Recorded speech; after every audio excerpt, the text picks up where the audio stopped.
आपको भविष्य की दुनिया में बसी इमोशनल, थ्रिलर और दिल छूने वाली कहानियां पसंद है तो आप बिल्कुल सही जगह पर आए हैं। स्वागत है आपका फिल्म्स 24/7 में, जहां हर कहानी आपको एक नई सोच और एक नई दुनिया का एहसास कराएगी। आज हम लेकर आए हैं एक ऐसी कहानी जो प्यार, संघर्ष और इंसानियत के असली मायनों को छूती है। तो वीडियो को अंत तक जरूर देखिए, क्योंकि इसका एंड आपको सोचने पर मजबूर कर देगा।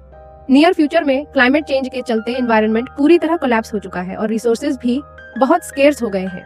एलीट लोग अब न्यू वर्ल्ड नाम की अच्छी और हैबिटेबल जगहों पर रहते हैं, जबकि लोअर क्लास लोग ओल्ड वर्ल्ड नाम के बंजर इलाकों में फंसे हुए हैं। लेकिन रिसोर्सेज की कमी की वजह से न्यू वर्ल्ड के लोग भी बहुत स्ट्रिक्ट गवर्नमेंट रेगुलेशंस में जी रहे हैं। गवर्नमेंट अब चाइल्ड बर्थ को कंट्रोल करती है और कोई भी कपल अगर बच्चा चाहता है तो उन्हें एक 7-डे असेसमेंट से गुजरना होता है, ताकि यह पता लगाया जा सके कि वो बच्चे को रेज करने के लिए सूटेबल है या नहीं। कहानी शुरू होती है मिया से। एक दिन मिया समुद्र में तैर रही होती है, तभी वो देखती है कि उसकी माँ उसे किनारे से बुला रही है। वो फ्रीज हो जाती है और पल भर में उसकी माँ गायब हो जाती है। घबराई हुई मिया तेजी से तैरती है और जब वो फिर से सतह पर आती है तो वो बड़ी हो चुकी होती है, क्योंकि ये सब एक मेमोरी थी।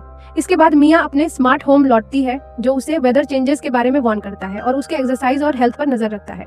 वह एक ग्लोविंग रूम में जाती है, जहाँ वो अपने पति आर्यन द्वारा डिजाइन की गई एक वर्चुअल रियलिटी में प्रवेश करती है। आर्यन इसी VR में पेट्स डिजाइन करता है। दोनों अपने दिन की प्लानिंग करते हैं। फिर मिया अपने ग्रीन हाउस की मशीनों की मेंटेनेंस करती है और डिनर के लिए कुछ इंग्रेडिएंट्स कलेक्ट करती है। रात को डिनर के बाद मिया और आर्यन असेसमेंट को लेकर नर्वस होते हैं। दोनों इंटीमेट होते हैं, लेकिन मिया के दिमाग में वो सी मेमोरी बार बार आती रहती है। जब आर्यन सो जाता है, मिया फिर से अपने पौधों को चेक करने जाती है ताकि थोड़ा सुकून मिल सके। अगले दिन एक महिला वर्जीनिया उनके घर आती है, वही असेसर जो अगले 7 दिन उनके साथ रहेगी और तय करेगी कि वो पेरेंट्स बनने के काबिल हैं या नहीं। अगर कपल चाहे तो असेसमेंट को बीच में छोड़ भी सकते हैं। माया क्राइटेरिया जानना चाहती है, लेकिन वर्जीनिया कहती है कि कम जानना ही बेहतर है, क्योंकि वो असली वर्जन जानना चाहती है। फिर वो दोनों का अलग अलग इंटरव्यू लेती है, उनके रिलेशनशिप, उनके इंटीमेट मोमेंट्स और बचपन तक के बारे में। मिया बताती है कि जब वो छोटी थी तब उसकी माँ और बहन को ओल्ड वर्ल्ड भेज दिया गया था, इसलिए उसे ज्यादा याद नहीं है। वर्जीनिया को लगता है मिया की माँ डिसिडेंट थी और वो मिया के विचारों को लेकर भी डाउटफुल हो जाती है, लेकिन मिया साफ कर देती है कि वो स्टेट के खिलाफ नहीं है। जब वर्जीनिया पूछती है कि वे बच्चा क्यों चाहते हैं, तो कपल जवाब देता है, सोसाइटी की फ्यूचर हेल्प करने के लिए, सेल्फ फुलफिलमेंट के लिए और एक बच्चे को बिलोंगिंगनेस का सेंस देने के लिए। मिया कहती है कि अब उसे वो सेंस है, लेकिन बचपन में नहीं था। इसके बाद वो वर्जीनिया को घर का टूर देते हैं। वर्जीनिया किड्स के बेड की स्प्रिंग्स पर शिकायत करती है, जबकि मैट्रेस स्प्रिंगलेस है। उसे उनका बेडरूम पसंद आता है, लेकिन आर्यन की वर्चुअल स्पेस से वो इम्प्रेस नहीं होती। ग्रीन हाउस में जाकर वो देखती है कि माया के पास अपनी माँ की बस एक फ्लावर है। वर्जीनिया घर के हर एरिया का फुल एक्सेस मांगती है, जो AI में पहले से प्रोग्राम्ड है। वो कपल से यूरिन, सलाइवा, ब्लड, हेयर और प्राइवेट फ्लूइड्स के सैंपल्स भी मांगती है। कपल पहले ही भेज चुका होता है, लेकिन वर्जीनिया डबली श्योर होना चाहती है। डिनर के दौरान वर्जीनिया को माया की ग्रीन हाउस वाली रस्टिक रेसिपी पसंद नहीं आती। आर्यन अपने चेहरे के स्कार की कहानी बताता है कि किस तरह एनिमल एक्टिविस्ट्स ने उसकी लैब पर हमला किया, क्योंकि उसे वर्चुअल पेट्स डिजाइन करने का आइडिया पसंद नहीं आया। एक्टिविस्ट्स को ओल्ड वर्ल्ड भेज दिया गया और मिया को लगता है कि वही सही सज्जा थी। वर्जीनिया पूछती है क्या उसकी माँ भी वही डिजर्व करती थी। रात में जब कपल इंटीमेट होने लगता है तो देखते हैं कि वर्जीनिया उन्हें देख रही है। वो कहती है असेसमेंट के लिए ये जरूरी है। दोनों बहुत अनकंफर्टेबल होते हैं, लेकिन चाइल्ड पाने की चाह में मजबूरी होती है। अगली सुबह कुछ मिस्टीरियस बेबी फूड पैकेट्स आते हैं। कपल पूछता है, लेकिन वर्जीनिया कोई जवाब नहीं देती, उल्टा एक स्पून से खेलने लगती है। ब्रेकफास्ट के दौरान वो चाइल्ड लाइक बिहेवियर करती है, बोल को धक्का देती है, टेबल पर मारती है। माया जब उसे शांत करने की कोशिश करती है तो वो उसे जोर से बोलने का आरोप लगाती है। स्थितियां बढ़ती हैं। आर्यन गेम्स की मदद से उसे खाना खिलाता है, लेकिन फिर वो खाना उन पर फेंक देती है। आर्यन की आंख में खाना चला जाता है और वो गुस्से में गाली देता है, जिसे वर्जीनिया दोहराती है। जब दोनों वापस किचन में आते हैं, पूरा घर गंदा पड़ा होता है और वर्जीनिया गायब होती है। वो उसे आर्यन की वर्चुअल ऑफिस में पाते हैं, जहां वो तेज म्यूजिक पर डांस कर रही होती है। जब आर्यन जोर से स्टॉप चिल्लाता है, तभी नॉइस बंद होती है। वर्जीनिया बस इतना कहती है, दिस टेस्ट इज ओवर। रात में एक नया चैलेंज आता है। एक टॉय हाउस आता है जो कपल को पूरी रात में बनाना होता है। इंस्ट्रक्शंस अनक्लियर होती हैं, पीसेस अजीब होते हैं और जब घर ऑलमोस्ट बन जाता है वो कोलैप्स हो जाता है। आखिरकार दोनों रात भर मेहनत करके घर कंप्लीट कर लेते हैं, लेकिन एक पीस बच जाता है। इंस्ट्रक्शंस कहती हैं कि सेफ्टी के लिए हर पीस यूज करना जरूरी है। माया उसे उठाकर समुद्र में फेंक देती है। सुबह वर्जीनिया उसे इंस्पेक्ट करती है और कहती है, तुमने अच्छा किया, और फिर उस टॉय हाउस को अपना रूम बना लेती है। बाद में वर्जीनिया आर्यन को काम करते हुए देखती है और अपने डॉग की कहानी शेयर करती है। जब गवर्नमेंट ने सभी पेट्स को कल करने का आदेश दिया तो वो नहीं चाहती थी कि उसका प्यारा डॉग किसी अजनबी के हाथों मरे, इसलिए उसने खुद उसे मार दिया। इस घटना ने उसे कई दिनों तक रुलाया।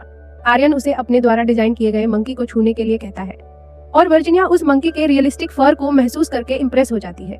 लेकिन अचानक वो कहती है कि उसे बोरियत हो रही है और अब वो गेम खेलना चाहती है।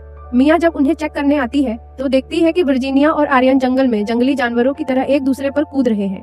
मिया को ये अजीब लगता है क्योंकि आर्यन ने हमेशा कहा था कि उसकी बैक कभी पूरी तरह ठीक नहीं हुई थी।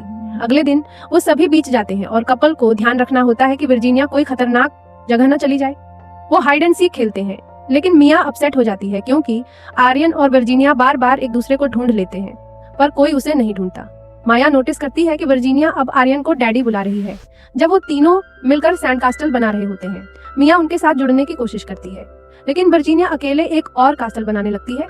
मिया खुद से पूछती है कि क्या वो ये सब संभाल पाएगी और आर्यन उसे याद दिलाता है तुम अपनी माँ नहीं हो। तभी उन्हें दिखता है कि वर्जीनिया गायब है और उसके शूज पानी में पड़े हैं। एक वेव उसे वापस किनारे पर फेंक देती है और मिया दौड़कर उसकी मदद करती है। वर्जीनिया चुपचाप उठकर चली जाती है और मिया उसे ताना मार देती है, क्या मदद करना गलत है? क्या मुझे तुम्हें डूबने देना चाहिए था? वर्जीनिया चुपचाप घर लौट जाती है।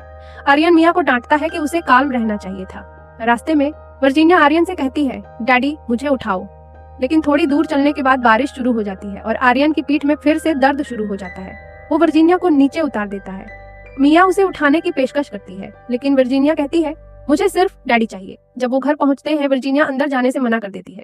मिया कहती है तुम मुझसे नफरत अंदर रहकर भी कर सकती हो, वहाँ कम से कम गर्मी तो है।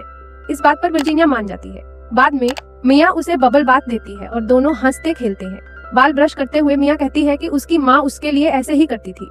वो वर्जीनिया को सिर पर किस करती है, एक इमोशनल कनेक्शन की शुरुआत। तभी एक लेटर आता है, आज रात कपल को डिनर पार्टी होस्ट करनी है। वर्जीनिया कंफर्म करती है कि ये भी एक टेस्ट है। कपल जल्दी से खाना बनाते हैं और अच्छे कपड़े पहनते हैं।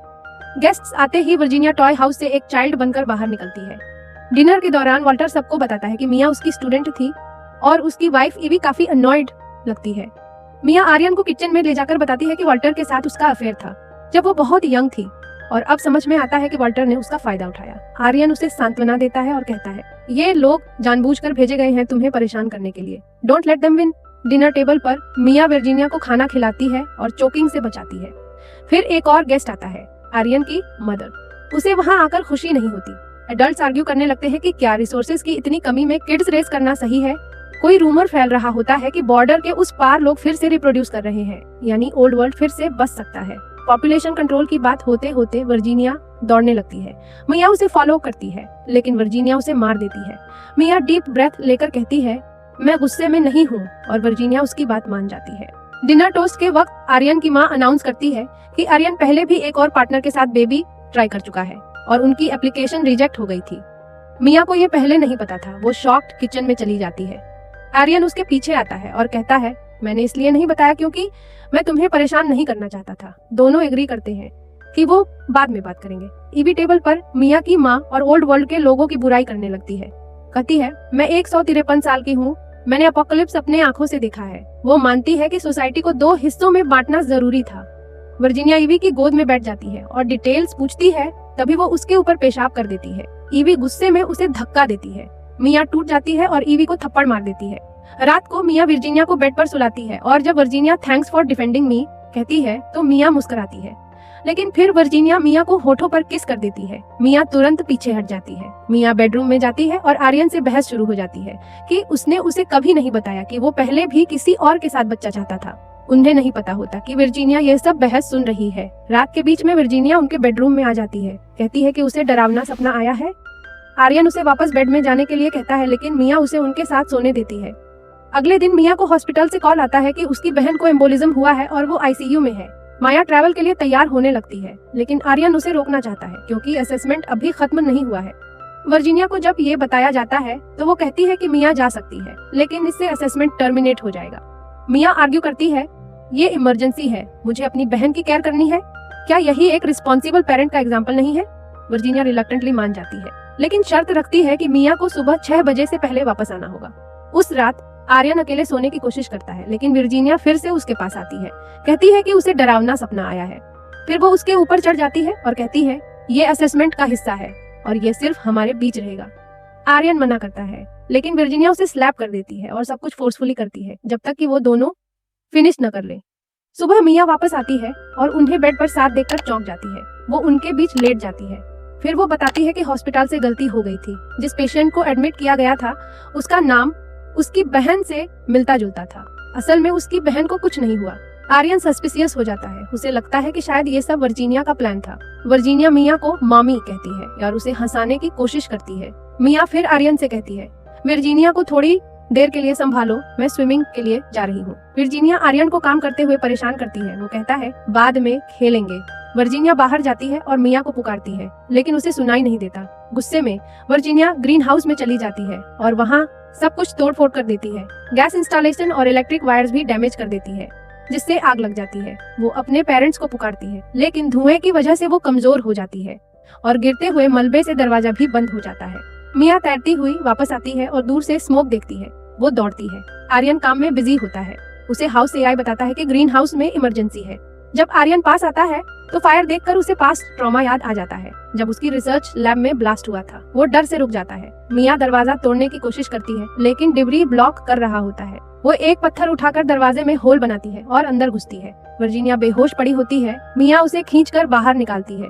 पूरा प्रोजेक्ट जल जाता है और मिया सिर्फ देखती रहती है, हेल्पलेस। उस रात वर्जीनिया खाना खाने से मना कर देती है और टेबल छोड़कर चली जाती है।